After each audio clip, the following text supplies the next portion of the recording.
Ogamba otya muganda wange gwe kansule ng'oli bulungi era nga weeyagala?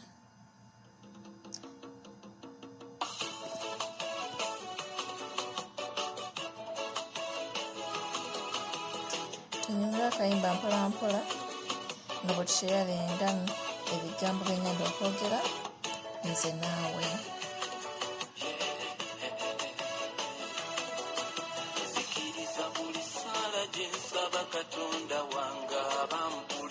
Agulumizibwa mu Nazaaleesi, agulumizibwa mu Nazaaleesi. Kano akayimba akaweereza gwe muganda wange omukozi. Weewaawo oyinza okubeera nga toli mukozi naye ng'olina obulamu bw'oyitamu nga bulinga olusozi, olinnya, ogezaako, ofuba, owulira bikalubi.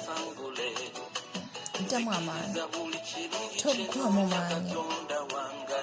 Ekisinga okunyumira newankubadde nga lusozi, siteepu yonna yonna gy'okwata gy'otambula tedda mabega, oba tugiddamu oba ogimaze.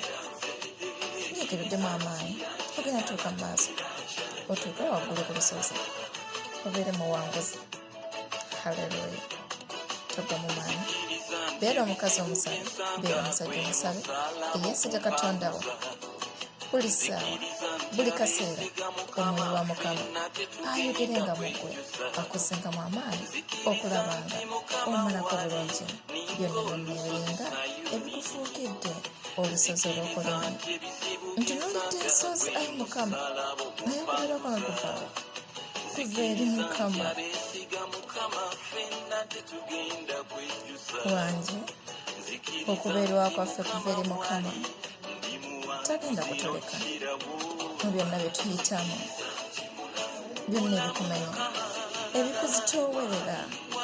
Ali wamu naffe.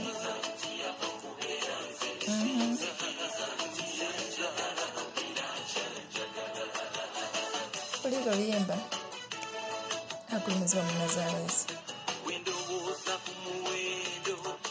Temusayi Yesu gwe yawula, temu maaso g'abandi kyamuwendo. Oyinza okubeera nga toli kyamuwendo mu abo abakozesa oba ng'oli muddo, naye mu maaso ga Mukama oli wa muwendo mungi. Yambala amaanyi.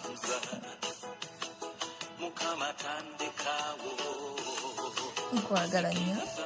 Akaseera kano kankoleke okole bulungi emirimu gyo.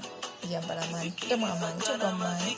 Omwoyo wa Mukama muyitenga, akuwa amagezi bw'olabisibwa ng'oweebuse mu magezi, akuzzengamu amaanyi, akuzzemu amaanyi. Ogenda kuba muwanguzi. Budde emabega nedda kuba kulemererwa, naye omuwanguzi alemerako. Ebirungi biri mu maaso, emabega waliyo kufiirwa, waliyo kwejjusa. N'abakale singa nalemeddeko, nalibadde ntuuka ku ekiri, lemerako. Obuwanguzi buli ku sayidi yo.